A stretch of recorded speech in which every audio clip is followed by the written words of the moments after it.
அழகு என்ன தெரியுமா? அந்த இருள் நீங்கி மீண்டும் ஒளி வர வரைக்கும் அமைதியா உட்கார்ந்து இருந்தீங்க இல்லையா? அந்த அரை வினாடிக்கு தான் சில பேர்கிட்ட நான் கேட்கக்கூடிய ஒரு விஷயம், மறக்காம குழந்தைங்களுக்கு சுத்தி போடும் கலைச்சங்கம் மிக அழகான ஒரு ஒரு இந்த சூழல் அத்தனை பேரும் இயல்பாகவும் இயற்கையாகவும் அவங்கவுங்க வீட்டு பெண் குழந்தைகள் மாதிரி இருக்காங்க.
தெரிஞ்சிருந்தா ஒரு 2 நாளைக்கு ஓட்டிட்டு போய் ஓட்டிட்டு வந்தாலும் கொடுத்துருப்போம்.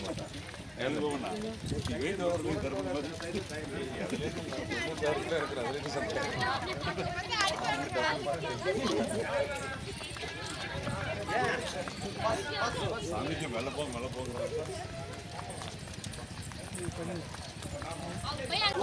புடிச்சு போடுற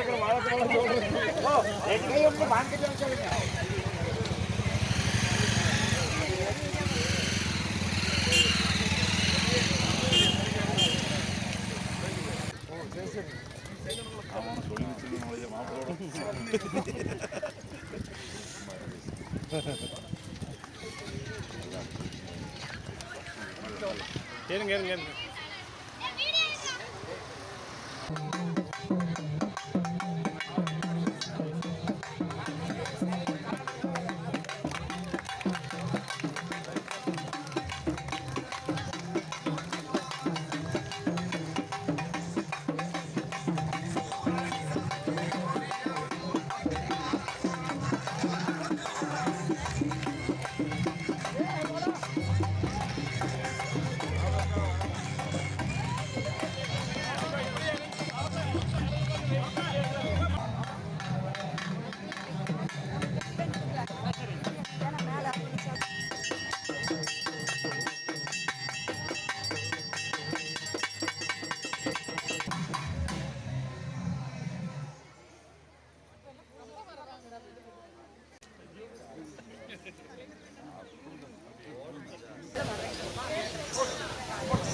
பாலகிருஷ்ண ஐயா அவர்களுக்கு பேசுறாரு.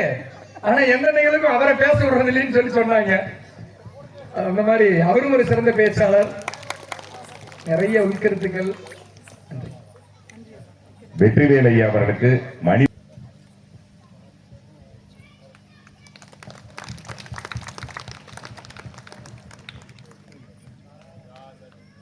காரணம் கலைச்சங்கத்துடைய நிர்வாகி பாபு மாமா அவர்களுக்கு மரியாதை திரு நித்யானந்த மாமா அவர்கள் பொன்னாடை போற்றி கௌரவிக்கப்படுகிறார்.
யாதும் சுவடு படாமல் யாதும் சுவடு படாமல் யாதும் சுவடு படாமல் ஐயார் அடைகின்ற போது காதல் மடப்பிடியோடும் காதல் மடப்பிடியோடும் களிறு வருவன கண்டேன் கண்டேன் அவர் திருப்பாதம் கண்டேன் அவர் திருப்பாதம்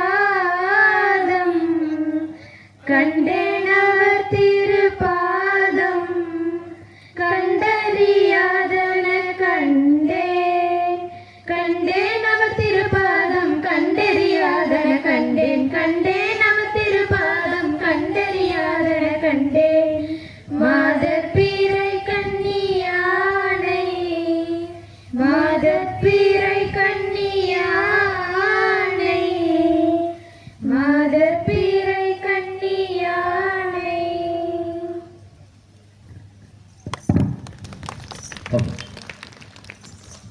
அடுத்த நிகழ்வாக வரவேற்புரை எங்கள் கரியகாளியம்மன் குழுவின் நிர்வாகியும் காராள வம்ச கலைச்சங்கத்தின் மூத்த உறுப்பினருமான திரு கோபால்சாமி ஐயா அவர்களை வரவேற்புரை வழங்க அழைக்கின்றேன். பார்க்கிறதுக்கு மிக நாகரிகமாக இருக்கு. நான் இதை விட அழகான வார்த்தைகள் என்ன சொல்ல முடியும்? மேடையில் வீற்றிருக்கும் முக்கிய விருந்தினர்கள் மற்றும் இங்கு வருகை புரிந்திருக்கின்ற அனைவருக்கும் என்னுடைய மகிழ்ச்சி கலந்த வணக்கத்தை உரித்தாக்குகிறேன்.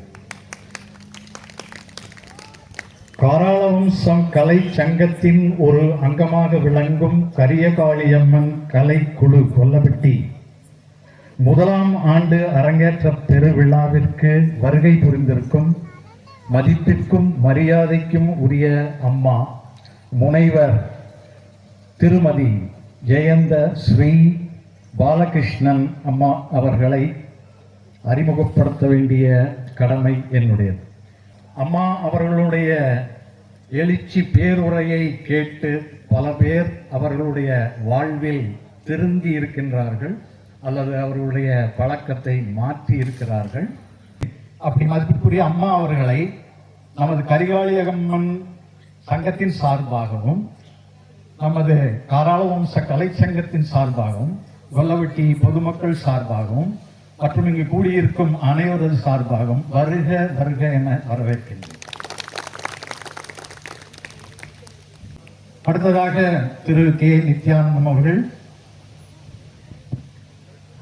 பண்பாட்டு காவலர் என்று சொன்னாலும் சரி, நித்யானந்தம் என்று சொன்னாலும் சரி, அது ஒரே மாதிரியான செயல். பண்பாட்டு காவலர், விவசாயிகளின் தோழர். நம்முடைய ஒவ்வொரு அரங்கேற்றத்திலும் உண்மையிலே அவர் ஆற்றும் சொற்பொழிவை கேட்பதற்காகவே ஒரு கூட்டம் காத்திருக்கும். அவ்வளவு அருமையான ஒரு உரை. பெண்கள் எப்படி இருக்க வேண்டும், குழந்தைகள் எப்படி இருக்க வேண்டும், நாம் எப்படி சாமி கும்பிட வேண்டும் என்றெல்லாம் மிகவும் அழகாக சொல்வார்கள். இந்த கும்மியாட்டத்திற்கு வந்து பங்கு பெற்ற அனைவரது உடல் ஆரோக்கியத்தை பற்றியும் அவர் கூறுவார். எந்த விதமான அரசியல் சாயமும் இல்லாமல் நடுநிலையாக இருந்து எங்களது காராள வம்ச கலை சங்கத்தினுடைய உறுப்பினராக இருக்கின்றார். எங்கள் குடும்பத்தை பெரிதாக்கிய பெருமை அவர்களை சேர்ந்தது. ஆகவே அவர்களையும் இந்த நிகழ்ச்சிக்கு வருக வருக என வரவேற்கிறோம். அடுத்ததாக பெயரை சொன்னாலே காராள வம்ச கலை சங்கத்தின் 3500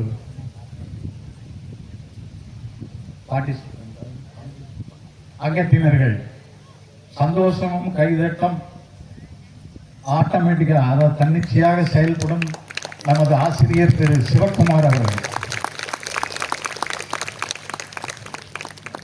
இலங்கை கதிர்காம கந்தன் ஆசி பெற்றவர், பாரம்பரிய கலை காவலர் என்ற பட்டம் பெற்றவர், அனைவரையும் ஈர்க்கும் அருமையான குரல், பாட்டு பாடும் பாங்கு, கதை சொல்லும் விதம், கதைக்கேற்று நம்மளை எல்லாம் ஆட வைக்கும் பக்குவம், அன்பு, கனிவு, அதே நேரத்தில் கண்டிப்பு, இவை அனைத்தும் ஒன்று கூடி தன்னுடைய பாசம், அரவணைப்பு, அந்த மரியாதை என்ற முதலீட்டை போட்டு நம்முடைய ஒத்துழைப்பை மொத்தமாக விலைக்கு வாங்கியவர்.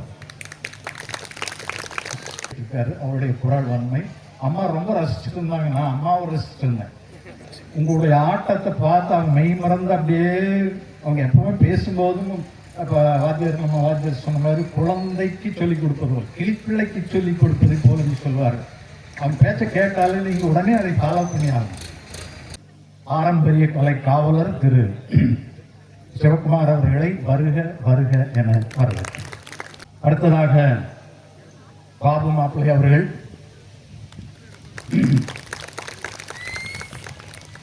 பாட்டு, பன்னாங்கு, ஆட்டம் அத்தனையும் ஆசிரியர் அவர்களால் சொல்லிக் கொடுக்கப்பட்டு அதை ஒரு அரங்கேற்றத்துக்கு எடுத்துச் செல்வதென்றால் அது பாபு மாப்பிள்ளை அவர்களால் மட்டும்தான் முடியும். களத்துக்கு சென்று அந்த களத்தை ஆய்வு செய்து, ஆகவே இந்த இரட்டையர்கள், நாம இரட்டையர்கள்னே சொல்லிடுவோம். வாத்தியாரும் பாபு மாப்பிள்ளையாரும் இரட்டையர்கள். இந்த இரட்டையர்கள் சேர்ந்து நல்ல ஒரு காவலரோடு சேர்ந்து, நித்யானந்தம் காவலரோடு சேர்ந்து ஒத்துழைப்பு தரும் இந்த பன்னாங்கு பாடும் நமது அருமையான சொந்தங்கள் எல்லாம் சேர்ந்து ஒற்றுமையாக இந்த சங்கம் வெற்றிகரமாக வளர்ந்து கொண்டிருக்கிறது. அடுத்ததாக இங்கே வந்திருக்கும் நமது காராள வம்ச கலை சங்கத்தின் குழுக்களின் நிர்வாகிகள் ஒவ்வொருத்தரும் ஒரு கேப்டன் மாதிரி. மிலிட்டரியில் போனீங்கன்னா கேப்டன் ஒருத்தருக்கும், கேப்டன் சொன்னதை கேட்கணும். அந்த மாதிரி ஒவ்வொரு குழுவுக்கும் ஒவ்வொரு நிர்வாகி அப்படியே அவங்க ஃபிங்கர் டிப்ஸில் வச்சுருப்பாங்க. அந்தந்த குழுவுகள் பேர் சொன்னோம்னா டைம் பத்தாது. ஏறக்குறைய 35-40 பேர் இருக்காங்க. ஒவ்வொருவரும் அவருடைய குழுவை நடத்தும் விதம் மிகவும் அருமையாக இருக்கு. இங்க வந்திருக்காங்க நிறைய, மிகவும் அருமை. இந்த நேரம் அவர்களையும் வருக வருக என வரவேற்கிறேன், நிர்வாகிகள் அனைவரும். அடுத்ததாக இங்கே வந்திருக்கும் மற்ற ஊரை சேர்ந்த நமது சொந்தங்கள் அனைவரையும் வருக வருக என வரவேற்கிறேன். வருக வருக வருக என வரவேற்று என்னுடைய வரவேற்பை முடிக்கிறேன். நன்றி, வணக்கம். அடுத்ததாக வாழ்த்துரை வழங்க எங்கள் மதிப்பிற்குரிய திரு நித்யானந்தம் அவர்கள், பண்பாட்டு காவலர், காராள வம்சம் கலைச்சங்கம் அவர்களை வரவேற்கிறேன். பண்பாட்டு காவலர் திரு நித்யானந்தம் அவர்களுக்கு கோபால் சாய் மாமா அவர்கள் பொன்னாடை போற்றுவார்.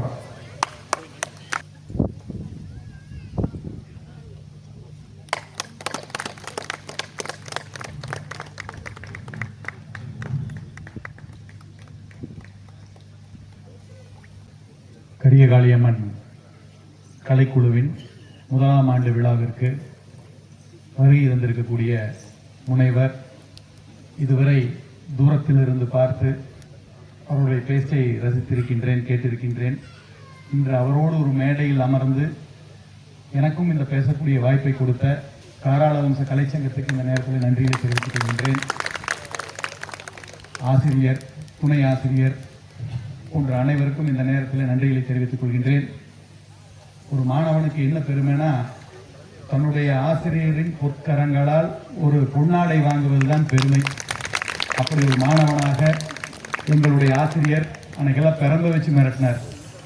எங்களுக்கு அன்னைக்கு இருந்த ஆசிரியர்கள் வேறு, ஏன் அடிக்கலன்னு எங்கள் அப்பா அம்மாலாம் கேட்கக்கூடிய காலம் அது. அப்படி பெரம்ப வச்சு அடித்து கல்வியோடு ஒழுக்கத்தையும் கற்பித்து கொடுத்ததால் இன்று பண்பாட்டு காவலராக உங்கள் முன்னால் நின்று கொண்டிருக்கின்றேன். அன்னைக்கு போட்ட விதை தான் அது, அந்த ஸ்கூலில் விஸ்வதி ஸ்கூலில் போட்ட விதை தான். அதே மாதிரி அம்மாவோட பேச்சை, முனைவருடைய பேச்சை சார் நிறைய சொன்னாங்க. இன்னொன்று நான் கேட்டேன், ஒரு புறமா யாரோ ஒருத்தர் வீட்டுக்கு வர்றாங்க அப்படின்னு சொன்னால் குழந்தைகளை, நம்ம வீட்டில் இருக்கக்கூடிய குழந்தைகளை கூப்பிட்டு என்ன கேட்பாங்க அப்படின்னு சொன்னால், நல்லா படிக்கிறியான்னு கேட்குறாங்க. ஆனால் நல்லதை படிக்கிறியான்னு கேட்கறது இல்லைன்னு சொல்லி ஒரு பேச்சில் சொல்லியிருப்பாங்க. நல்லா படிக்கிறியான்னு கேட்குறேன்னா நல்லதை படிக்கிறியான்னு கேட்காம விட்டுடுறோம். அதனால தான் எந்த மாணவனுக்கு ஃபர்ஸ்ட் ரேங்க் எடுத்தால் கொடுக்குறாங்க, ஆனால் அவன் ஒழுக்கமாக இருந்தான்னா ப்ரைஸ் கொடுக்குறாங்களான்னு தெரியல. ஆனால் எனக்கு 4ஆம் வகுப்பில் ஆரோக்கிய மாதா ஸ்கூலில் பிரபா மிஸ்னு ஒருத்தர் இருந்தாங்க. நான் யாரை பற்றி கம்ப்ளைண்ட் பண்ணல, யார் கூட சண்டை கட்டலைங்கிறனால எனக்கு ஒரு பேனாவை பரிசாக கொடுத்தாங்க.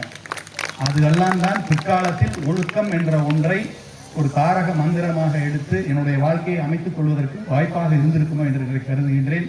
அப்படி ஆசிரியருடைய பங்கு மிக மிக முக்கியம். பல்லாயிரக்கணக்கான மாணவர்களை உருவாக்கிய பெருமை நம்முடைய முனைவர் அவர்களுக்கு இருக்கும் என்ற அந்த இன்னைக்கு அது எல்லாருமே சொல்றாங்க, நிறைய சொல்றாங்க. அந்த வகையில் இன்னைக்கு அவர்கள் நம்மிடையே வந்திருப்பது பெருமை. எங்களோடு வந்திருக்கக்கூடிய எங்களுடைய பொறுப்பாளர் திரு கதிர் அவர்களையும், ராஸ் அவர்களையும், அதே போல கிருஷ்ணசாமி, நகரம் கிருஷ்ணசாமி அவர்களையும், மற்றும் இங்கே இருக்கக்கூடிய செல்வகுமார், நல்லா நிறைய பேர் சொல்லணும்னு ஆசை. ஏன்னா ஒவ்வொரு ரங்கேட்டத்தையும் நம்ம பேசுகிறோம். இன்னைக்கு அவங்களோட பேச்ச கேட்க வந்திருக்கிறோம். நான் பேசுவதெல்லாம் இவர்களை போன்ற பெரியவர்களினுடைய அந்த பேச்சிலிருந்து எடுக்கப்பட்ட விஷயங்களை தான் நம்ம கூட சேர்க்கிறேன். ஏன்னா கொல்லவட்டிக்கு ஒரு பெரிய அதிர்ஷ்டம், அவங்க ஜெயந்தியம்மா இங்கே வந்திருக்காங்க. எத்தனை கிராமத்துக்கு இந்த வாய்ப்பு கிடைக்கும்? பெரிய பெரிய கன்வென்ஷன் சென்டர்லையும் பெரிய பெரிய ஆடிட்டோரியத்திலையும் ஸ்டேடியத்திலும் பேசக்கூடியவர்கள் இன்று ஒரு கிராமிய சூழலில் இன்னைக்கு உட்கார வச்சு உங்களை எல்லாம் ஒரு பாடம் எடுத்து போறாங்க.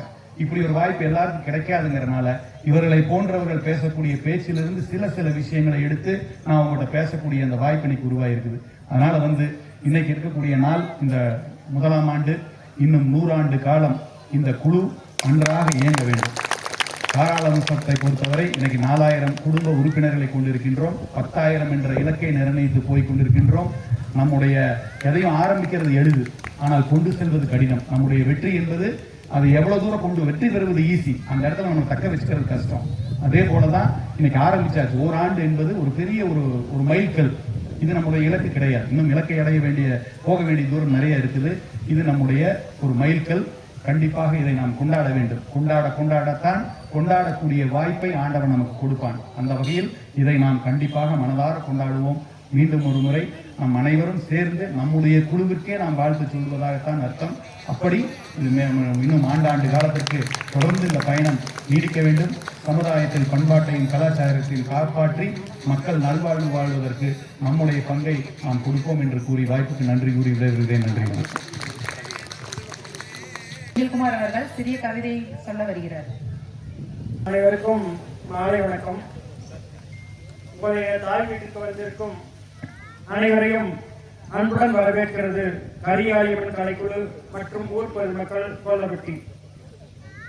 செவ்வொழி சூரியன் உறையிடும் வேளையில் மின்னொழியில் கிராமத்து சங்கீதம், ஆடல் பாடலுடன் இளம் குயில்கள் பச்சை நிற பட்டுடுத்தி கூந்தலில் மல்லிகை சரமிட்டு கைவளையின் ஓசையுடன் அழகு தமிழ் சொல்லெடுத்து வள்ளி திருமகனின் பெருமைகளை பாடுகின்ற பூமகனார் பாடலால் கட்டுண்ட நிலவும் கூட நகராமல் நின்றிருக்கும் இக்கலையை கற்றுணர்ந்த மங்கையரோ திசையெல்லாம் புகழ் பரப்பி தெள்ளு தமிழ் செம்மாங்கை வளர்த்திடவே கழிந்ததிங்கு வருடங்கள். 800ஆம் கொல்லப்பட்டி கரிய காளியம்மன் பெயர் நிறுத்தி மாதவம் செய்திருந்த மங்கையர்கள் வருடத்தின் நிறைவுதனை நீங்கா நினைவுகளுடன் சிறப்புடன் செய்திடவே அழைக்கின்றனர் தெய்வங்களை. ஆடக்கலை நாயகனாம் எம்பெருமான் தன் இரு மகவுகளை அனுப்பி வைத்தார் பண்பாடி வாழ்த்துரைக்க. ஈழத்து திருநாட்டில் எங்களை காணுற்று வாழ்த்துரைத்த எங்கள் அம்மாவை அன்புடன் அழைத்திருந்தோம். எங்கள் ஊர்க்கான அழைப்பினை மறுக்காமல் வந்திருக்கும் அன்புதனை பாராட்டி மகிழ்கின்றோம். பெற்றிருக்கும் பண்புகளை நாளும் வளர்த்திடவே வந்த நித்தியண்ணன் உரைக்கும் உயர்ந்ததிந்த கருத்துக்களை கவனிப்புடன் கேட்டிடவே வாழ்க்கைதனை பெரும்பேராய் வாழ்ந்திடுவோம். கானகத்து இளங்குயில்கள் நாளும் நம்மை நினைத்து குயிலிசையில் பாட உள்ளங்கள் கேட்டிடுமோர் தாளாட்டு. திகட்டாத தேனிசையோடு பம்பை ஒளியின் கூட்டிசையும் மெய்மறக்க கேட்டிடும் நாள் இந்த திருநாள். வாழ்த்துரைக்க வந்திட்ட நற்பெருமக்கள் வாழ்த்திடவே நாம் வளர்வோம் தெய்வங்கள் அருளாளே. வணக்கம். அடுத்ததாக சிறப்புரை வழங்க மதிப்பிற்குரிய எழுச்சி பேச்சாளர் முனைவர் திருமதி ஜெயந்தி ஸ்ரீ பாலகிருஷ்ணன் அவர்களை அழைக்கின்றோம். இங்கு சிறப்பு விருந்தினராக வருகை தந்திருக்கும் ஜெயந்தி ஸ்ரீ பாலகிருஷ்ணன் அம்மா அவர்களுக்கு பொன்னாடை அணிவித்து கௌரவிக்க எங்கள் கரியகாளியம்மன் கலைக்குழுவை சார்ந்த சாரதாமணி மேம் அவர்களை அழைக்கிறோம்.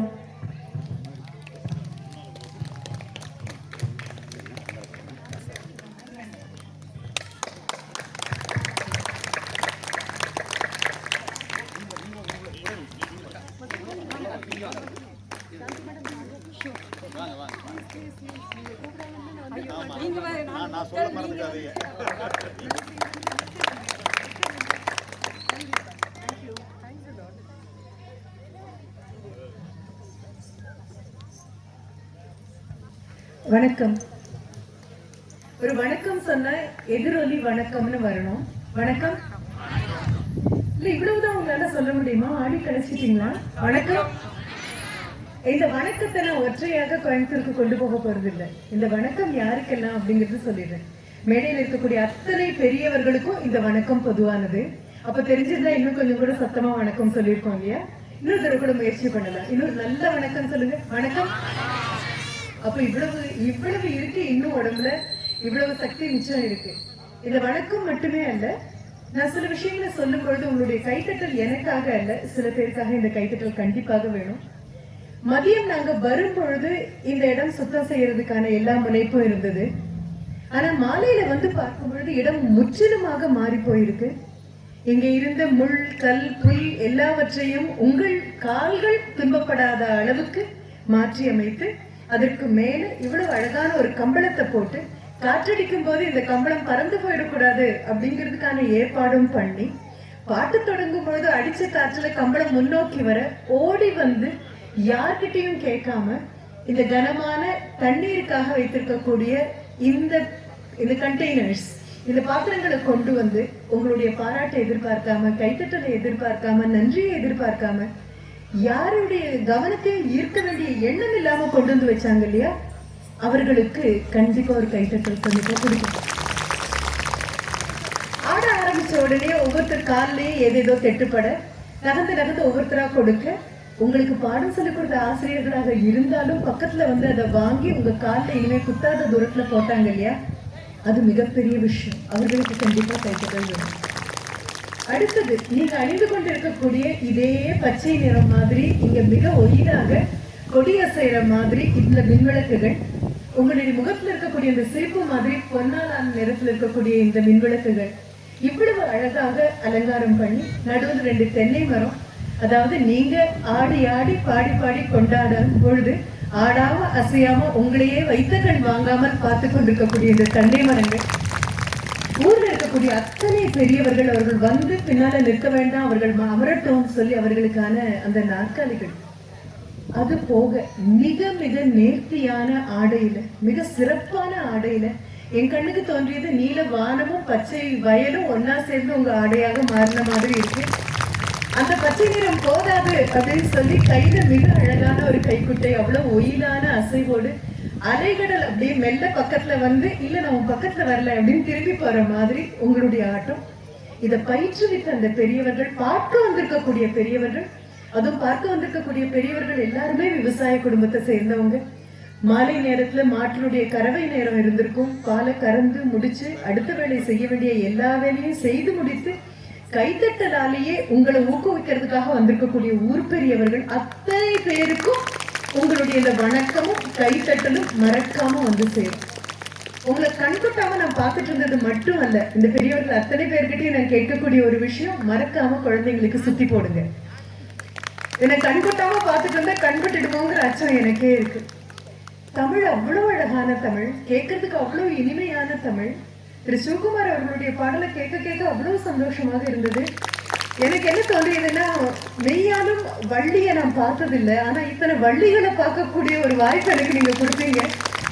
எனக்கு தோன்றக்கூடியது, திரும்பி பார்க்கறதுக்குள்ள எங்கேயோ பறந்து கொண்டிருக்கக்கூடிய மயில உங்க பக்கம் திருப்பி முருகன் எந்த நேரம் வேணுமானாலும் முன்னால வந்து நிற்கலாம்.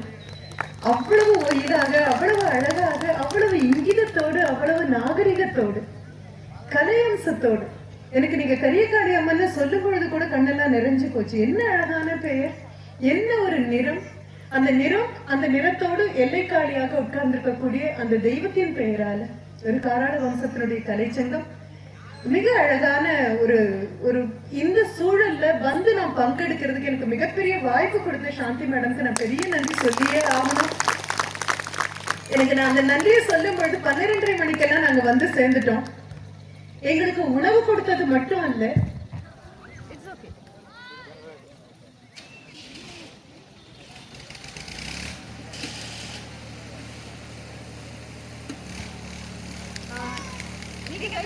தட்டலாம்.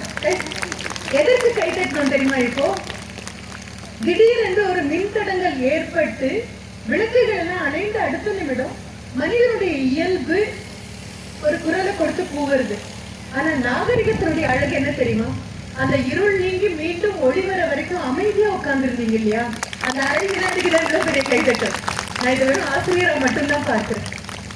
ஏன்னா ஒரு சாதாரண திரையரங்கத்துல கூட ஒரு சலனம் ஏற்படும், ஒரு ஆர்ப்பாட்டம் ஏற்படும். ஆனா நல்ல பண்பாட்டுல பார்த்து பார்த்து வளர்ந்த குழந்தைங்களால மட்டும்தான் இருட்டுல கூட இவ்வளவு அமைதியாக இருக்க முடியும். உங்களுக்கு நீங்களே கை தட்டலாம்.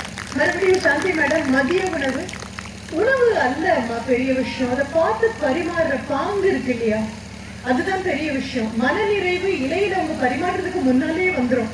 அதற்கப்புறம் அந்த உணவு முடியறதுக்கு அதற்கும் முன்னால இளநீர், அந்த இளநீரினுடைய தேங்காயை முழுவதும் நாங்க சாப்பிட்டோம் அப்படின்னா மதிய உணவு சாப்பிட மாட்டோம்னு பாதியிலேயே எங்க கையில இருந்து தட்டி பறிச்சு எடுத்துட்டு போயிட்டாங்க. போதும், இவ்வளவு சாப்பிட்டா போதும்னு. எல்லாரையும் பார்த்து எல்லாருக்கும் உபசரிச்சு மறுபடியும் இதே பச்சையும் அழகான நீளமுமான உடையில் வந்து பக்கத்துல உட்கார்ந்தது மட்டும் அல்ல, அங்க போய் ஆடுறது மட்டும் அல்ல, உங்க அத்தனை பேருக்கும் தண்ணீர் தாகம் எடுக்கணும் அப்படின்னு அடுத்த நிமிடம் அத்தனை நேரம் ஆடிட்டு இருந்தவங்க தண்ணீர் கூடைய கையில எடுத்துட்டு யாருக்கு தண்ணீர் வேணும்னு கேட்டுட்டு போனாங்க. இதெல்லாம் அன்றாட வாழ்க்கையில யாருக்கும் பார்க்க முடியாத ஒரு காட்சி. உங்களுக்கு தண்ணீர் கொண்டு வந்து கொடுக்கும் பொழுது என் பக்கத்துல இருக்கக்கூடிய மேடம் சொன்னாங்க, இந்த சீருடையில இல்லாத, யூனிஃபார்ம்ல இல்லாத யாரும் உள்ள போக முடியாது அப்படின்னு ஒரு தகவல் எனக்கு சொன்னாங்க. எனக்கு அவ்வளவு பெரிய சந்தோஷமாக இருந்தது. உங்க பாட்டையும் உங்களுடைய நடனத்தையும் பார்த்துட்டு இருக்கும்போது எனக்கு கிடைத்த தரவுகள் அவ்வளவு அழகாக இருந்தது. எல்லா குழந்தைகளும் அவ்வளவு அழகாக தெளிவான தமிழ்ல, நான் நினைக்கிறேன் வழக்கொழிந்து போன வார்த்தைகள் எத்தனை இருக்கும் தமிழ்ல அப்படின்னு. நீங்க வள்ளியம் பெருமாட்டி மறுபடியும் சொல்லிட்டே இருந்தீங்க. நாங்க மேடம் அப்படின்னு சொல்றது அதுதான் தூய தமிழ் வார்த்தை. அந்த தூய தமிழ் வார்த்தையில என்றைக்கோ பிறந்து நமக்கெல்லாம் ஒரு முன்மாதிரியாக இருந்த அந்த வள்ளியம்மையை பத்தி சொல்லும் பொழுது வள்ளியம் பெருமாட்டி அப்படின்னு சொல்றாரு. ஆனா அவர் சொல்லும் போது அந்த குழந்தைக்கு 12 வயது தான். புஷ்பவதியானாள், பூப்படைந்தாள், மிக அழகான வார்த்தைகள். அதை விட கவன் அப்படிங்கிற வார்த்தை இப்ப இருக்கான்னு கூட எனக்கு தெரியல. பரண் அப்படிங்கிற வார்த்தை இருக்கான்னு கூட தெரியல. ஆலோலம்ங்கிற வார்த்தை எனக்கு இருக்கான்னு கூட தெரியல. வழக்கொழிந்த தமிழ் பாடல்கள் எல்லாம் தெளிவான உச்சரிப்புல, தெளிவான ஒரு தமிழ்ல பாடும் பொழுது எனக்கு உண்மையாகவே பாரதியார் தான் ஞாபகம் வந்தாரு. இந்த தேன் வந்து பாயுது காதலிலே அப்படின்னு. அதை விட தெரியாத ஒரு அழகான விஷயம், அத்தனை பேரும் இயல்பாகவும் இயற்கையாகவும் அவங்கவுங்க வீட்டு பெண் குழந்தைகள் மாதிரி இருக்கீங்க. எந்த ஒப்பனையும் இந்த முகத்துல இல்லவே இல்லை. இந்த முகத்துல இருக்கக்கூடியதெல்லாம் ஒரு மகிழ்ச்சி, பங்கெடுக்கக்கூடிய கர்வம், அந்த பெருமிதம், அவ அத்தனையும் பார்க்கும் பொழுது இதுதானே என்னுடைய மண், இந்த குழந்தைகள் இந்த மண்ணுக்கு சொந்தமான குழந்தைகள் இப்படித்தானே இருப்பார்கள் பார்க்க அப்படின்னு. உங்களுடைய உடை எனக்கு ரொம்ப சந்தோஷம் தந்தது. என்ன தெரியுமா, தாவணி என்ற ஒரு உடை, அதுவும் காலம் கடந்து போன ஒன்று, கண்ணுக்கு கிடைக்காத ஒன்று. ஏதோ திரைப்படங்கள்ல வயல்வெளியில கதாநாயகி ஓடி ஆடும் போது போடக்கூடிய ஒரு உடையாக தான் இருக்கு. ஆனா வந்து நிற்கும் பொழுது உங்களை நிறுத்த சொன்ன பொழுது சொன்ன ஒரு வார்த்தை என்ன அப்படின்னா, தாவணியில் இருக்கக்கூடிய குழந்தைகள் முன்னால வரிசையில வந்து நில்லுங்க அப்படின்னு சொல்லுவாங்க. ஒவ்வொன்றையும் கவனிச்சுட்டு இருந்தேன், ஒவ்வொரு வார்த்தையும் கவனிச்சுட்டு இருந்தேன். பாக்குறதுக்கு மிக நாகரிகமாக இருக்கு. நான் இதை விட அழகான வார்த்தைகள் என்ன சொல்ல முடியும்? குடும்பத்தோட எல்லாரும் வந்து உட்கார்ந்து இருக்கும் போது எல்லார் கண்களும் ஆச்சரியத்தினாலையும் உங்களை பாராட்டும் விதமாகவும் விரியுதே தவிர எந்த முகத்திலையும் கூச்சமோ தயக்கமோ எதுவும் இல்லை. குடும்பத்தோட உட்கார்ந்து பார்க்கக்கூடிய ஒன்று அப்படின்னு சொன்னா வள்ளிக்கும்மி தான். எனக்கு அப்படிதான் தோணும். எல்லாருக்கும் கர்வம், தாய் தகவல் முகத்துல கர்வம், தாத்தா பாட்டி முகத்துல கர்வம், உங்க வயதத்து குழந்தைகள்லாம் பங்கெடுக்க முடியலையே அப்படிங்கிற ஒரு வருத்தம். அவ்வளவு சிறப்பாக, அவ்வளவு அழகாக அந்த பாடல்களுக்கு நான் நன்றி சொல்றேன். என்ன காரணம் அப்படின்னா, தமிழில் இப்பொழுது வரக்கூடிய பாடல்கள் எல்லாம் என்ன வார்த்தைகள்னு நமக்கு தெரியறது இல்லை. வார்த்தைகள் புரிஞ்சிருமோங்கிற பயம் கூட நமக்கு இருக்கு. அது இல்லாம மிக தெளிவாக அவ்வளவு அழகாக பாடினார்கள். நான் இந்த நிகழ்ச்சி தொடங்குறதுக்கு முன்னால உட்கார்ந்து இருந்த பொழுது கூட ஒரு பெண்மணி என்கிட்ட சொன்னாங்க, வீட்டுல கூட குழந்தைகள் கையில மொபைல் போன் இருக்கு, ஆனா அந்த மொபைல் போன்லயும் அவங்க என்ன பாக்குறாங்கன்னா வள்ளிக்கும்மியை மட்டும்தான் பாத்துட்டு இருக்காங்க, யாருக்கும் கொடுக்க மாட்டேங்கிறாங்க, வள்ளிக்கும்மியே பாத்துட்டு இருக்காங்க. வீட்டுல பாடிக்கொண்டே நடக்கிறார்கள் அப்படின்னாலும் இந்த பண்ணாங்கு தான் பாடுறாங்க அப்படின்னு. இந்த பண்ணாங்கு அப்படிங்கிற வார்த்தை தூய தமிழ் வார்த்தை, ஆனா சொல் வழக்கில் அது பண்ணாங்கன்னு ஆயிடுச்சு. பண் அப்படிங்கிறதுல இருந்து வரக்கூடியதுதான். குழந்தைகள் பாடினாங்க இல்லையா, அதற்கு முன்னால இறைவணக்கம் அப்படின்னு பாடினாங்களே, அதை எல்லாவற்றுக்குமே தேவாரத்துக்கு ஒரு பண் இருக்கு. எப்பொழுதாவது வாய்ப்பு கிடைச்சு நீங்க கோயம்புத்தூர்ல இருக்கக்கூடிய பேரூர் கோவிலுக்கு போனீங்க அப்படின்னா மாலை நேரம் இறைவனுக்கு அர்ச்சனை நடக்கிறதுக்கு முன்னால அங்க தேவார பண் இசைக்கப்படும். பண் அப்படிங்கிற வார்த்தையை தான் உங்களுக்கு வழக்கில் வரும்போது பண்ணாங்கு அப்படிங்கிறது. பண்பாடு அப்படிங்கிற வார்த்தையும் எது கொண்டாடப்பட வேண்டிய ஒன்றோ, எது பண்ணால் இசைக்கப்படுகிறதோ அதை பாடுவது பண்பாடு. ஏதோ இன்னைக்கு நேற்றுக்கு வந்தது இல்லை இந்த கும்மி. போய் தேடு பாருங்க. கையில வள்ளிக்கும்மி மட்டுமே தேடாதீங்க. கையில இருக்கக்கூடிய மொபைல்ல சாரத்தோடும் சத்தோடும் தேடக்கூடிய நிறைய விஷயங்கள் இருக்கு. அது போய் பாத்தீங்க அப்படின்னா குறவை அப்படிங்கிற ஒன்றுலதான் இது தொடங்குது. குலவை அப்படின்னு சொல்லக்கூடியது நம்மளுடைய நாக்கால வாய்க்குள்ள எழுப்பக்கூடிய ஒரு ஒலி, மங்கள ஒலி. அது திருமணங்களில் குலவை இருக்கும். குறவை அப்படிங்கிறது எல்லோரும் கூடி நின்று ஆடக்கூடிய ஒன்று. ஆய்ச்சியர் குறவை அப்படிங்கிறதே ஒன்று உண்டு. அது சிலப்பதிகாரத்திலேயே வரக்கூடியது. மகிழ்ச்சியை சொல்வதாக இருந்தாலும், மன வருத்தத்தை சொல்வதாக இருந்தாலும், சோர்விலிருந்து வெளியே வர வேண்டும் என்று தோன்றினாலும், சொந்தங்களோடு ஒன்றாக இருக்க வேண்டும் என்று தோன்றினாலும், பெண்கள் ஒன்றாக கூடி, அது கோலாட்டமாக இருக்கலாம், கும்மியாக இருக்கலாம், குறவையாக இருக்கலாம். அப்போ சிலப்பதிகார காலத்திலேயே அப்படின்னு தொடங்கிட்டோம் அப்படின்னு சொன்னா 2000 ஆண்டுகளுக்கு முன்னால் இருக்கக்கூடிய ஒரு பாரம்பரியத்தை, அந்த பண்பாட்டை இன்றைக்கு இந்த 29ஆம் தேதி மே மாதம் 2024 ஒரு 6:30 மணிக்கு அந்த பண்பாட்டை இத்தனை பேரும் இசைக்கிறத என்னால பார்க்க முடியும் அப்படின்னா, இன்றைய தினம் கண்டிப்பாக ஆண்டவன் ஒரு பொன்னாலான பேனாவில் அமிர்தத்தை தோய்த்து இன்றைய பொழுது உனக்கு நல்ல பொழுது அப்படின்னு எழுதியிருப்பார்.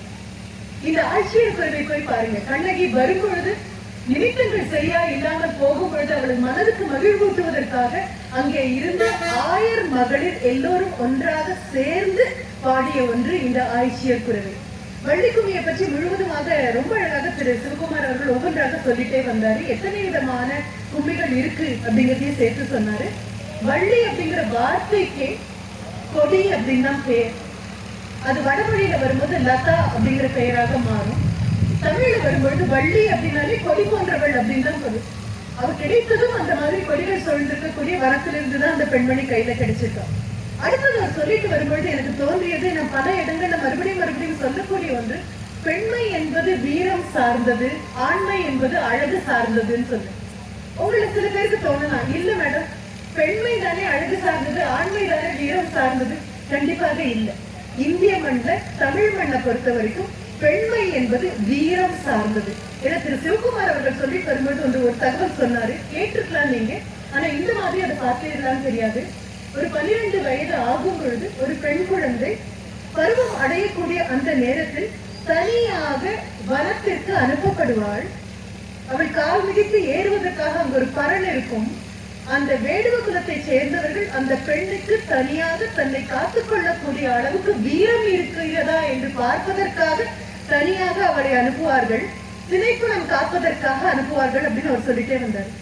இந்த மண்ணை பொறுத்த வரைக்கும் பெண்மை என்பது வீரம் சார்ந்தது. அந்த வீரம் வெளியில வெளிப்படலாம், வெளிப்படாமலும் இருக்கலாம். நம்ம புறநானூறு பாடல்களை கேள்விப்பட்டிருப்போம். என்ன கேள்விப்பட்டிருப்போம் அப்படின்னா, ஒரு புலி வந்த பொழுது அந்த புலியை கையில் இருந்த முரத்தால் ஒரு பெண்மணி அடித்து விரட்டினாள் அப்படின்னு சொல்லி சங்க பெண்மணியை பத்தி பேசுவோம். சும்மா கையில ஒரு முறம் வச்சுட்டு இருக்க மாட்டோம். முறம் அப்படிங்கிற வார்த்தைகளை பத்தி அதனுடைய பொருள் தெரியணும்னால இங்கெல்லாம் வந்தாதான் உண்டு. ஏன்னா நகரப்புறங்கள்ல முறம் கண்டிப்பாக யார் கண்ணுக்கும் தெரியாத ஒன்று, யார் வீட்டிலும் புழக்கத்தில் இல்லாத ஒன்று. இங்க நீங்க பாத்துக்கலாம், சுழகு அப்படிங்கிற இன்னொரு பொருள் வார்த்தை கூட இருக்கு.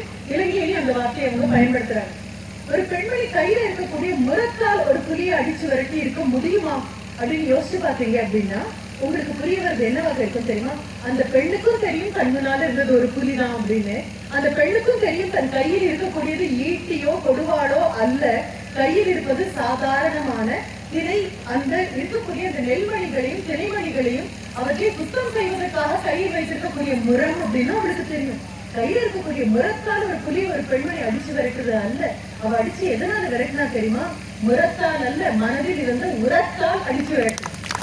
குழந்தையை காப்பாற்ற வேண்டும் அப்படின்னு சொன்னா ஒரு பெண்ணுக்கு எங்கிருந்து அவ்வளவு தைரியம் வரும் தெரியாது.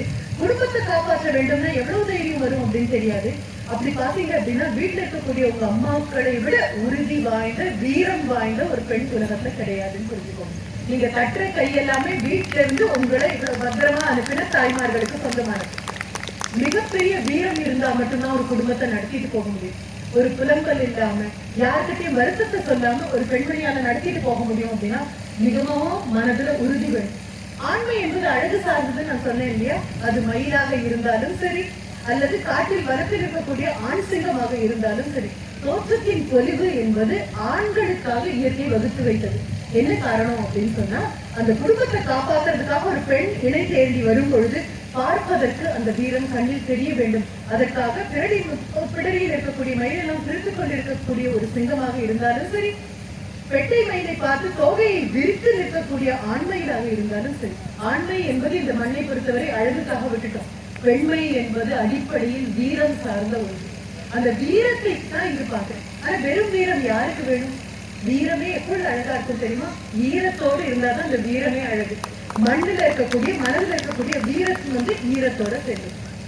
உங்ககிட்ட இன்னொரு விஷயமும் நான் சொல்லணும்.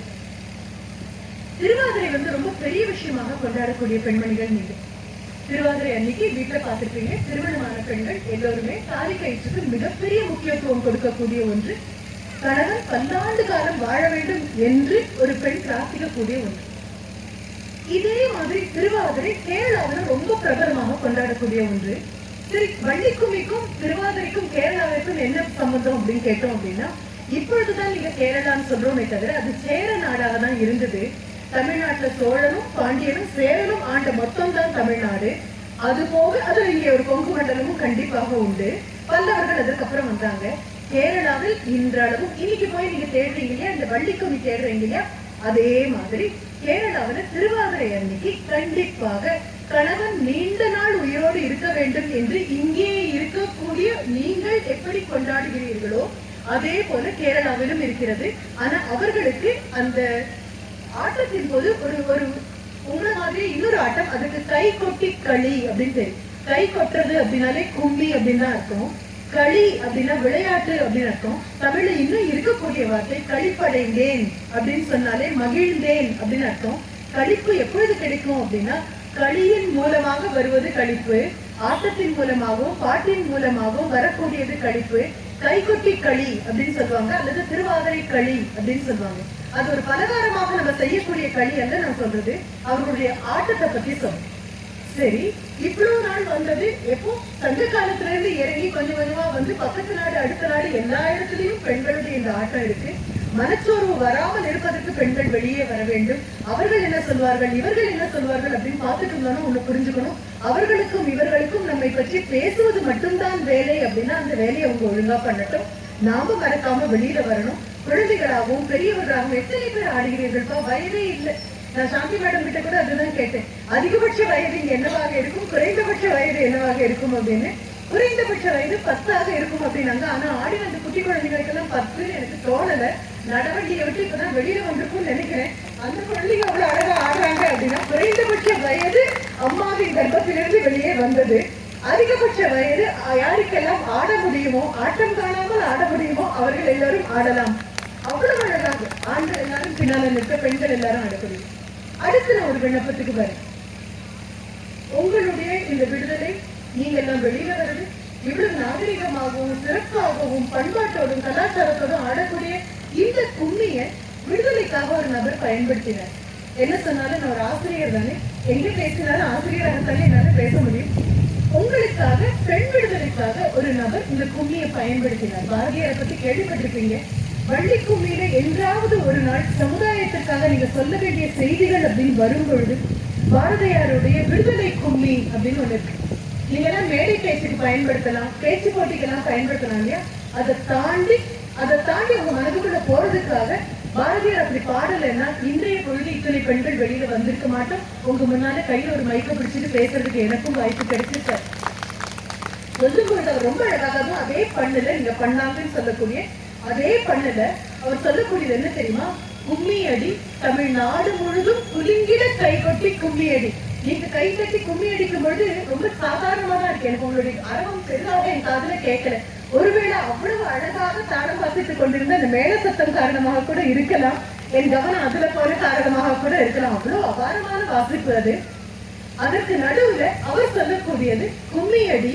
பெண்கள் எல்லார்கிட்டையும் சொல்றாரு, பெண் கும்மியடி தமிழ்நாடு முழுதும் குலுங்கிட கைகொட்டி கும்மியடி. அரை தூக்கத்தில் ஆடிக்கொண்டிருக்கக்கூடிய அத்தனை பேரும் அதிர்ந்து விழும்படி கும்மியடி. உன் கும்மி அடிக்கக்கூடிய சத்தம் கேட்டு உறக்க நிலையில் இருப்பவர்கள் எல்லாம் விழித்தெழ வேண்டும். அடுத்த வரிதான் ரொம்ப அழகு. நம்மை பிடித்த பிசாசுகள் போயின நன்மை கண்டோம் என்று கும்மியடி. கலாச்சாரத்தை காப்பாற்றுறதுக்காக வந்திருக்கோம். வேண்டாத பழக்கங்கள் நம்மை விட்டு ஓடும். அதுக்கு அவர் சொல்ற வார்த்தையே அப்படி. நம்மை பிடித்த பிசாசுகள் போயின நன்மை கண்டோம் என்று கும்மியடி. அடுத்ததுதான் ரொம்ப அழகாக அவர் சொல்வார். வீட்டுக்குள்ளே பெண்ணை பூட்டி வைப்போம் என்ற விந்தை மனிதர் தலை கவிழ்ந்தார் அப்படின்னு சொல்வார். வீட்டுக்குள்ள பெண்ணை பூட்டி வைப்போம். இங்க இருக்கக்கூடிய பெரியவர்களை யாரதை நினைச்சாலும் ஒண்ணு புரிஞ்சுக்கோங்க. மிகவும் பத்திரமாக, பாங்காக, பண்பாடு மாறாமல் உங்கள் குழந்தைகளை நினைத்து தலை நின்று நீங்க நிக்கணும் உங்க பெண் குழந்தைகளை அப்படின்னு சொன்னா இந்த வள்ளி கும்மியை விட உன்னதமான ஒரு வழி வேற எதுவும் இருக்கிறதாக எனக்கு தெரியும். ரொம்ப அழகா வீட்டுக்குள்ளே பெண்ணை பூட்டி வைப்போம் என்ற விந்தை மனிதர் தலை கவிழ்ந்தார் அப்படின்னு சொல்லிட்டு அதுக்கு முன்னால சொல்லு. மாட்டை வசக்கி தொழுவத்தில் மாட்டும் பழக்கத்தை கொண்டு வந்தே வீட்டில் இருக்கும் எம்மிடம் காட்ட வந்தார், அந்த விந்தை மனிதர் ஒழிந்தார்னு பாடுவாங்க. என்ன நினைச்சிட்டு இருக்கீங்க? யார் நாங்க? வீர பெண்மணிகள் இல்லையா? எல்லை காளிகள் அல்லவா நாங்க? கரிய காளியினுடைய ஒவ்வொரு துண்டும் உட்கார்ந்து இருக்கக்கூடிய ஒவ்வொரு குழந்தைக்குள்ளேயும் கனலாக இருக்கும் பொழுது எங்க வீட்டுக்குள்ள பூட்டி வைப்பீங்களா அப்படின்னு கேட்டுட்டு நீங்க மேடை பேச்சுல அடிக்கடி சொல்றீங்க இல்லையா? பட்டங்கள் ஆள்வதும் சட்டங்கள் செய்வதும். அதை பாட்டா சொல்லல, கும்மியாக அவர் சொன்னாரு. பட்டங்கள் ஆள்வதும் சட்டங்கள் செய்வதும் பாரியில் பெண்கள் நடத்த வந்தோம், எட்டும் அறிவினில் ஆணைக்கு இங்கே பெண்கள் இழைப்பில்லை கான் என்று கும்மியடி அப்படின்னு சொன்னார். கைகொட்டி கும்மி அடி. நீ கைகொட்டி கும்மி அடிக்கும் போது பூமியே அதிர்ந்து எழுந்திருச்சு உன்னை பார்க்கணும் அப்படின்னு. அப்ப அவ்வளவு அழகாக நான் சொன்னேன் இல்லையா, ஒப்பனை இல்லாத அழகு உங்களுடையது, எந்த மேக்கப்பும் இல்லாத ஒரு அழகு. எனக்கு உங்களுக்கு ஓடி ஓடி வந்து இவங்க தண்ணி கொடுத்த போது என்ன ஞாபகம் வந்தது தெரியுமா? தேர்வு நடக்கும் கல்லூரிகள்ல, பள்ளிக்கூடங்கள்லயும் நடக்கும். இந்த தேர்வு நடக்கும் போது 3 மணி நேரமா குழந்தைங்க உட்காந்து எழுதிட்டே இருக்கும்போது ஏதாவது ஒரு குழந்தை மயங்கி விடுற மாதிரி இருந்தா சூப்பர்வைஸ் பண்றாங்க, அடிச்சு கட்டிட்டு கையில இருக்கிற தண்ணியை கொண்டு போய் அந்த குழந்தைக்கு கொடுத்து மறுபடியும் எழுத வைப்போம். ஆடிட்டு இருக்கக்கூடிய குழந்தைங்கள்ல சில பேர் நெத்தியில வியர்வை, சில பேருக்கு தொண்டை கமருது அப்படின்னு அடுத்த நிமிஷம் ஓடி வந்து தண்ணி கொடுத்த போது அந்த நபர்கள்ல உங்களுடைய தாயும் தகப்பனும் ஆசிரியரும் நண்பரும் அத்தனை பேரும் ஓடி வந்து உங்களுக்கு தண்ணீர் கொடுத்ததாக தான் எனக்கு தோன்றியது. எனக்கு உங்ககிட்ட ஒரே ஒரு விண்ணப்பம் இருக்கு. 1ஆம் ஆண்டு வெற்றிகரமாக நிறைய அத்தனை பேரும் ஒரே மாதிரி ஆடக்கூடியது. அது மட்டும் பாட்டுக்கு வெறும் தாளம் மட்டும்தான். அதுதான் தமிழுடைய பண். தமிழுடைய பண் பாடும் பொழுது தாளம் மட்டும்தான் இருக்குமே தவிர வேற எந்த வாத்திய கருவியும் நடுவுல கிடையாது. அவ்வளவு அழகாக வரக்கூடிய உங்ககிட்ட ஒரு விண்ணப்பம், திரு சிவகுமார் அவர்கிட்ட விண்ணப்பம், திரு நித்யானந்தர் பண்பாட்டு காவலர் அவர்கிட்டயும் ஒரு விண்ணப்பம். எனக்கு என்ன அப்படின்னா, உங்ககிட்ட இருக்கக்கூடிய மிகப்பெரிய பொறுப்பு அம்மா. அதுல இங்க எல்லாரும் ஆடுறதுக்கு வந்து பயிற்சியாளர்களாக மாறின குழந்தைங்க எல்லாரும் இருக்கீங்க. உங்களுக்கு என்னுடைய தனிப்பட்ட பாராட்டுதல்கள் கண்டிப்பாக உண்டு. இந்த உங்க வயது குழந்தைகளை உங்களை நோக்கி நீங்க ஈர்க்கிறது மட்டும் அல்ல, உங்களுக்கான பெரிய பொறுப்பு என்ன தெரியுமா? இப்ப இருக்கக்கூடிய நிலைமையில பூமி மறுபடியும் இன்னும் போன வருடத்தோட இந்த வருடம் வெயில், போன வருடத்தோட இந்த வருடம் வெயில் நம்ம சொல்றது உண்மையாக போய்கொண்டிருக்கிறது. எதிர்பாராத காலங்களில் பருவ மாற்றத்தினால திடீர்னு வரக்கூடிய பெருவெள்ளம், பெருமழை எல்லாம் வருது. படிக்கிற குழந்தைங்க நீங்க, படிச்ச குழந்தைங்க நீங்க, உங்களுடைய பொறுப்பு அடுத்த தலைமுறைக்கு, அதாவது இன்னும் 10 வருடம் 20 வருடம் கழித்து உங்களுடைய அடுத்த தலைமுறை இதே மாதிரி வள்ளிக்கும்மி வந்து ஆடுவதற்கு இயற்கை சூழல் பொருத்தமானதாக இருக்க வேண்டும் என்ற விழிப்புணர்வை ஏற்ற வேண்டிய பெரிய பொறுப்பு உங்ககிட்ட இருக்கு. இந்த கும்மி பாடல்கள்ல நீங்க சேர்த்து கொள்ள வேண்டியது பக்தி உள்ள வந்தாச்சு, பரவசம் உள்ள வந்தாச்சு, ஒழுங்கு உள்ள வந்தாச்சு, கட்டுப்பாடு உள்ள வந்தாச்சு. ஒரு ஆசிரியருடைய விசில் வந்து அடுத்த நிமிடம் அந்த பாடல் அங்கே முடிந்தது, அந்த முடிந்ததை அப்படியே முடிக்காமல் அதற்கென்று ஒரு அடவு தட்டி அந்த பாடலை முடிச்சுட்டு அடுத்த பாடல் தொடங்கும் போது மறுபடியும் ஒரு அடவு தட்டி பாடல் தொடங்குற அளவுக்கு வீட்டுல தாய் தகப்பன் சொன்னா கூட கேட்காத குழந்தைகள் இங்க உங்களுடைய ஆசிரியர்கள் சொல்லும் போது அவ்வளவு அழகா கேட்கறீங்க. அப்ப இயல்பிலேயே அந்த பண்பு இருக்கு, இயல்பிலேயே அந்த ஒழுக்கம் இருக்கு, இயல்பிலேயே அந்த கலாச்சாரம் இருக்கு. நீங்க சொல்லி எங்க தலைமுறை தாண்டி வரக்கூடிய நீங்க சொல்லி அடுத்த தலைமுறை கேட்கணும். இயற்கையை காப்பாற்ற வேண்டிய பெரிய பொறுப்பு உங்ககிட்ட இருக்கு, அது உங்க பாட்டுக்குள்ள கொண்டு வரணும். இறைவனை நம்ப வேண்டிய மிகப்பெரிய பொறுப்பு அடுத்த தலைமுறைக்கு சொல்ல வேண்டிய அந்த கட்டாயம் உங்ககிட்ட இருக்கு. அதை பற்றிய பாடல்கள் கண்டிப்பாக வேணும். பூமியை சுத்தமா வைக்க வேண்டிய, அதை சொல்ல வேண்டிய பெரிய பொறுப்பு. நீங்க எல்லாரும் இலங்கை வந்திருப்பீங்க, இலங்கை வந்து எல்லாரும் ஜாப்னாக்கு வந்திருப்பீங்க, கொழும்பு பார்த்திருப்பீங்கன்னு நினைக்கிறேன். பார்த்திருந்தீங்கன்னா தெரியும், அவ்வளவு சின்ன ஒரு தீவு தான். நாங்க ஆச்சரியப்பட்டது அந்த தீவில் இருக்கக்கூடிய வீதிகள், சாலைகள், சந்து பந்து உட்பட அவ்வளவு சுத்தமாக இருந்ததை பார்த்தோம். உண்மையாக நான் சொல்ல எனக்கு கண் வலிக்குதுன்னே சொன்னேன். என் நாட்டுல இல்லாதது இன்னொரு நாட்டை பார்க்கும்போது மனதுக்கு அவ்வளவு பெரிய வேதனை. அவ்வளவு சுத்தமாக இருந்தது. நம்மால எவ்வளவோ சுத்தமாக வைக்க முடியும், இவ்வளவு அழகான அரங்கத்தை இவ்வளவு குறுகிய காலகட்டத்துல உருவாக்க முடியும் அப்படின்னா இந்த வள்ளிக்கும்மி பாடல்களோடு இப்ப பாரதியார் விடுதலைக்காக கும்மி பாடல் எழுதுற மாதிரி பல விஷயங்கள்ல இருந்து விடுபட்டு நம்ம வெளியில வரணும். அந்த பல விஷயங்கள்ல இருந்து விடுபட்டு வெளியில வர்றதுக்கான பாடல்களையும் அவ்வளவு நல்ல கவிதையாக இருந்தது. உங்க கவிதைக்கு மிகப்பெரிய நன்றி. அந்த கவிதை வாசித்த நம்பருக்கு அவ்வளவு பெரிய நன்றி.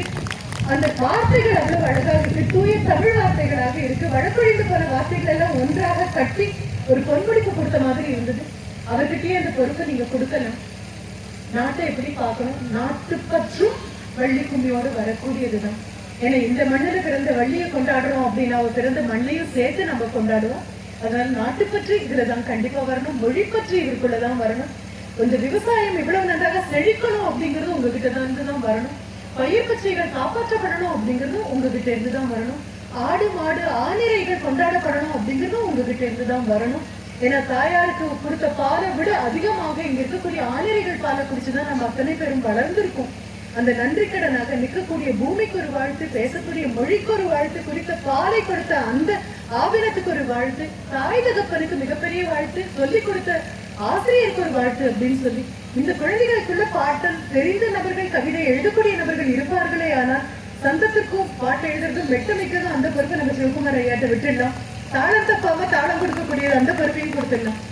2வது ஆண்டு வரும் பொழுது இந்த வள்ளிக்கும்மியில இன்னும் மேலும் பல பாடல்கள் உள்ள வரும்னு நான் நினைக்கிறேன். நம்ம பண்பாட்டை கொண்டாடக்கூடிய பாடல்கள், ஒழுக்கத்தை கொண்டாடக்கூடிய பாடல்கள். நீங்க திருப்பி பார்த்தீங்க அப்படின்னா அவ்வை கிட்ட இருந்து ஆரம்பித்து அது புதிய ஆத்திச்சூடியாக பாரதியார் கிட்ட இருந்து எடுத்தாலும் சரி, ஆத்திச்சூடியாக எடுத்தாலும் சரி, எல்லாவற்றுக்கும் உங்களால மெட்டமைக்க முடியும், எல்லாவற்றுக்கும் உங்களால ஆட முடியும். உங்க அம்மா அப்பாவுக்கு மிகப்பெரிய நன்றி. ஏன் சொல்றேன்னு தெரியுமா? இங்க நிற்கக்கூடிய 3 மணி நேரமும் கையில மொபைல் போன் இல்லை. அந்த போதையை விட்டு விடுபட்டு வெளியில வந்து உட்காந்துருக்கீங்க. ரொம்ப பெரிய சந்தோஷம். ஏன்னா என்னுடைய பையில பேசுறதுக்கு நான் வரும்போது என்கிட்ட மொபைல் கொண்டு வர மாட்டேன். ஏன்னா அந்த 3 மணி நேரம் உங்களை மட்டும்தான் நான் பார்த்துட்டு இருக்கணும், உங்களுடைய இந்த பயிற்சியை மட்டும்தான் நான் பார்க்கணும், அதை மட்டும்தான் நான் கொண்டாடணும். இடையில யார் வந்தாலும் மீண்டும் போய் அவர்கிட்ட பேசலாம். ஆனா இந்த வாய்ப்பு எனக்கு கிடைக்காதுன்னு நினைக்கிறேன். இந்த 3 மணி நேரம் உங்களால கையில இருக்கக்கூடிய உள்ளங்கையில் இருக்கக்கூடிய மொபைல் போனை விட்டு விலகி நிற்க முடியும்னா ஒரு நாள் பூரா உங்களால நிற்க முடியும். ஏன்னா இது ஒரு தவம். ஒரு கோவிலுக்கு போகணும் அப்படின்னா விரதம் இருக்கும் இல்லையா? அது எந்த இனத்தை சேர்ந்தவர்கள், எந்த மதத்தை சேர்ந்தவர்களாக இருந்தாலும் ஆண்டவனை பார்க்க போகணும்னா கண்டிப்பாக அதற்காக ஒரு விரதம் இருப்பாங்க. நீங்க அத்தனை பேரும் வள்ளிக்கும்மி ஆடுறது கூட ஒரு மிகப்பெரிய தவம் தான், மிகப்பெரிய விரதம் தான். நாட்டுல மும்மாரி மழை பெய்யணுமா, வள்ளிக்கும்மி இருக்கணும். நாடு சுபிட்சமா இருக்கணுமா, வள்ளிக்கும்மி இருக்கணும். எல்லோரும் நன்றாக இருக்கணுமா, வள்ளிக்கும்மி இருக்கணும். அப்படியே கொஞ்சம் மனசுல கற்பனை பண்ணி பாருங்க, எந்த நாட்டிலும் இவ்வளவு அமைதியா உட்காரக்கூடிய வாய்ப்பு கிடையாது. அது உக்ரைனாக இருந்தாலும், ரஷ்யாவாக இருந்தாலும், இஸ்ரேலாக இருந்தாலும், காசாவாக இருந்தாலும், எந்த குண்டு எப்போது எங்கே வெடிக்குமோ அப்படின்னு அச்சப்பட்டு இருக்கக்கூடிய நாட்டுல இவ்வளவு அமைதியாக ஒரு மாலை பொழுது இவ்வளவு சுபிட்சமாக கொண்டு போக முடியும். அதுல கண்டிப்பாக ஒரு தொலைக்காட்சி பெட்டியில இருக்கக்கூடிய ஊடக நாடகங்கள்ல வர வேண்டிய அமங்கலமான சொற்கள் எதுவும் இங்க கிடையாது. எல்லாம் மங்களமான சொற்கள், எல்லாம் நிறைவான சொற்கள். அப்படின்னா இதுதான் நமக்கு பழக்கம். ஐயா சொன்னாரு, விளக்கு ஏற்றி வச்சு பழகிறது, அது எப்பொழுதுமே நான் சொல்லக்கூடிய ஒன்றுதான்.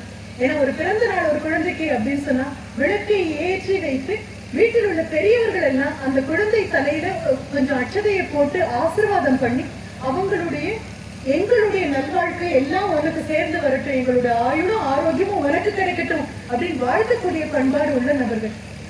தாய்மாமன் மடியில உட்கார வச்சு 10 முறை தேடி 5 முறை தேடி குலதெய்வம் பேரை எல்லாம் தேடி மாமன் மாமி பேரை தேடி மாமனாரத்தை பேரை எல்லாம் தேடி குழந்தைகளுக்கு பேர் வைக்கக்கூடிய அளவுக்கு புராதனமான கலை சிறப்பு வாய்ந்த ஒன்று நம்ம நாடு. அப்ப எனக்கு எப்பவும் தோணும், ஒரு கேக் எடுத்து அதுல குழந்தை பேரை எழுதி அதை வெட்டுறதுங்கிறது என்னால தாங்க முடியாத ஒன்று. இப்ப நான் சொல்றேன், இந்த கலாச்சாரத்துக்கு என்ன ஆச்சு அப்பா அப்படின்னு. இல்ல ஹாப்பி பர்த்டே தான் எழுதுறோம், அதுல கூட சந்தோஷத்தை வெட்டுறதுக்கு நான் கண்டிப்பா தயாராக இருந்த ஆளே கிடையாது. அப்படி பார்க்கும் பொழுது நம்மளுடைய மிக புராதமானது சங்க காலத்திலிருந்து வரக்கூடிய ஒரு கலாச்சாரம். உங்களுடைய மென்மையான தோள்கள் மேல இவ்வளவு பெரிய கலாச்சாரம் அப்படிங்கிற மிகப்பெரிய பொறுப்பை தூக்கி வச்சிருக்கோம். மென்மையான உங்க கைகளுக்குள்ள கலாச்சாரங்கிற மிகப்பெரிய பொறுப்பை தூக்கி கொடுத்திருக்கோம். எனக்கு ரொம்ப கர்வமாக இருக்கும். நாளை ஆகட்டும், மறுநாள் ஆகட்டும், அல்ல என்னுடைய கணவர் இந்த கேமரால உங்க எல்லாரையும் படம் பிடிச்சு எடுத்துட்டு இருக்காரு இல்லையா, நினைவுல தக்க வைக்கிறது பாதி, நிழலாக தக்க வைக்கிறது பாதி. போகும் இடமெல்லாம் கண்டிப்பாக சொல்லுவேன், என்ன இந்த ஒரு நாள் என்னை அழைத்தமைக்கு நன்றி. அழைத்தது மட்டுமல்ல, கண்கொள்ளா காட்சியாக இதை பார்க்க கொடுத்ததுக்கு மிகப்பெரிய நன்றி. அதை விட இந்த கலாச்சாரத்தையும் பாரம்பரியத்தையும் கொண்டு போக போற குழந்தைங்க ஆண்டு விழாக்கள்னால நான் கொஞ்சம் அச்சப்படுவேன், சத்தியம் சொல்றேன். நான் பள்ளிக்கூடத்து ஆண்டு விழாக்களுக்கு கூட நான் போக மாட்டேன். ஏன்னா என்ன பாடலுக்கு குழந்தைங்க ஆடுவாங்கன்னு எனக்கு தெரியாது, ரொம்ப அச்சமாக இருக்கும். ஆனா இந்த ஆண்டு விழாக்கு வரும்போது எந்த அச்சமும் இல்லாம என்னால வர முடிஞ்சது. அவ்வளவு நாகரிகத்தின் உச்சத்தில் இருக்கக்கூடிய நடனம். என்னுடைய நல்வாழ்த்துக்கள். பரிபூரணமான ஆசையோடு மிக அமோகமாக ஒரு ஆண்டு அல்ல, எங்களுடைய காலங்கள் முடிந்த பின்பும் இங்க மேடை இருக்கும். மேடைக்கு புதிய புதிய தலைவர்கள் வருவாங்க. புதிதாக வந்து உட்காரும் பொழுது உங்களுடைய அடுத்த தலைமுறைக்கு இதை நீங்க கடத்தி செல்லணும். அப்பா அம்மாவுக்கு நாம் தனிப்பட்ட முறையில நன்றி சொல்லணும். என்ன சொத்து சேர்த்து வைக்கிறீங்கன்னு அல்ல, வள்ளி குமிங்கிறது மிகப்பெரிய சொத்து. உங்க குழந்தைங்களுக்கு அந்த சொத்தை சேர்த்து வச்சிருக்கீங்க இல்லையா, அவங்க இருக்கிற வீடாகட்டும், போகக்கூடிய வீடாகட்டும், எல்லாம் கர்வத்திலையும் பெருமையிலையும் சிறப்பிலையும் கண்டிப்பாக வாழ்வாங்க வாழும். வாய்ப்புக்கு மிகப்பெரிய நன்றி. வணக்கம்.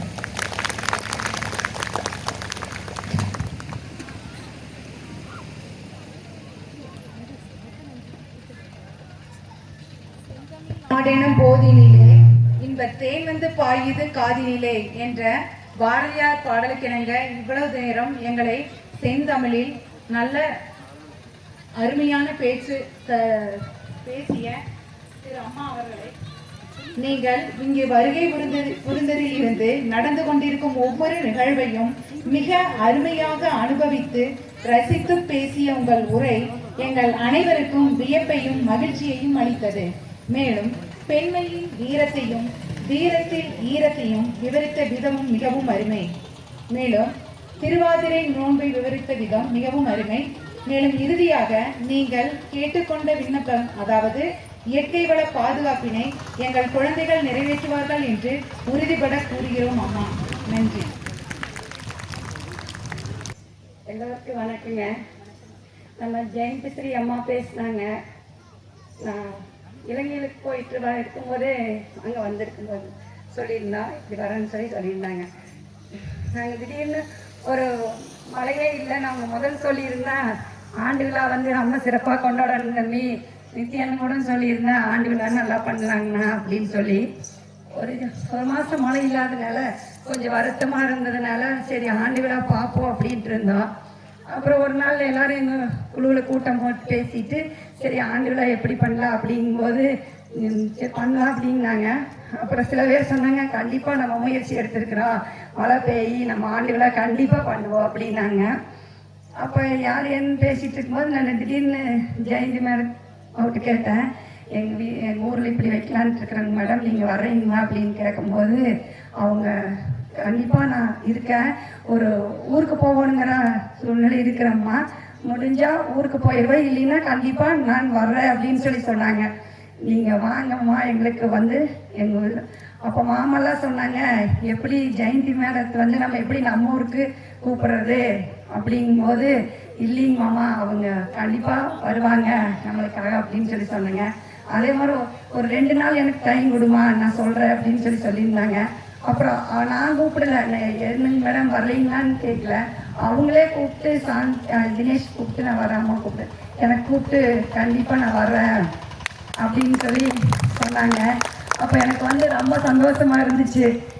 உண்மையாகவே சொல்லப்போனால் கொல்லவட்டிக்கு ஜெயந்திஸ்ரீ மேடம் வந்தது எல்லாத்துக்கும் ஒரு பெருமையாக இருக்குதுங்க. உண்மையாக அவங்க எங்களுக்கெல்லாம் என்ன சொல்கிறேன்னு தெரியல, நம்ம ஒரு குடும்பத்தில் ஒரு அங்கத்தினராகத்தான் நம்ம காலவம்ச கலை சங்கத்தில் ஒரு அங்கத்தினராக நம்ம இதுக்கு வந்திருக்கிறாங்க. இருந்தாலும் திரும்ப சொல்கிறேனுங்க, ஜெயந்தி மேடம் வந்தது நம்மளுக்கெல்லாம் ரொம்ப சந்தோஷங்க, ரொம்ப நன்றிங்கம்மா.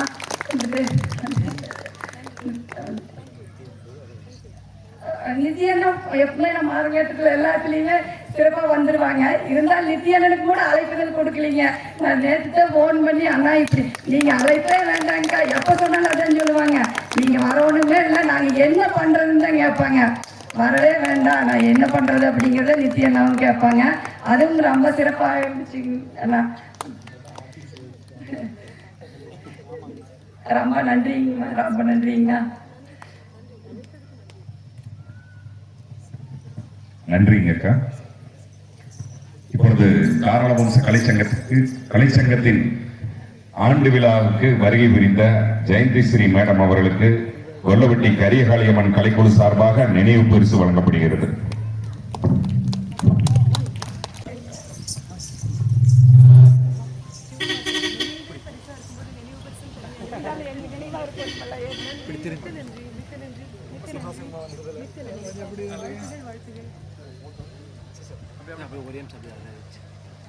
கையில் வச்சு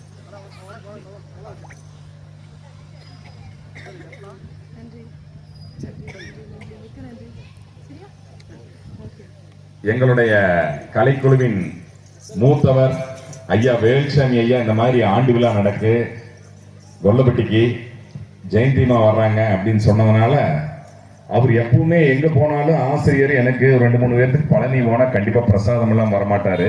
இன்னைக்கு அதுக்காகவே பழனி போய் ஐயா வந்து எங்க குழுவோட மூத்த உறுப்பினருங்க, கிட்டத்தட்ட 82 வயசாச்சு, எல்லா நிகழ்வுகளையும் கலந்துக்குவாரு, அரங்கேற்றம் மட்டும் இல்லை.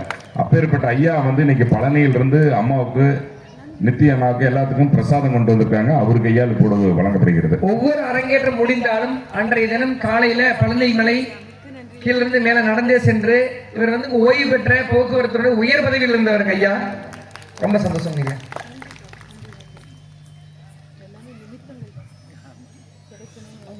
ஒரு 72 வயசுல நான் ஒருத்தன் தான் ஆடிட்டு இருந்தேன்னு ரொம்ப பந்தா பண்ணிட்டு இருந்தேன். ஆப்பிள் அடிக்கடி சொல்லுவாரு, 72 வயசுல மாமா ஆடிட்டு இருக்காருங்க.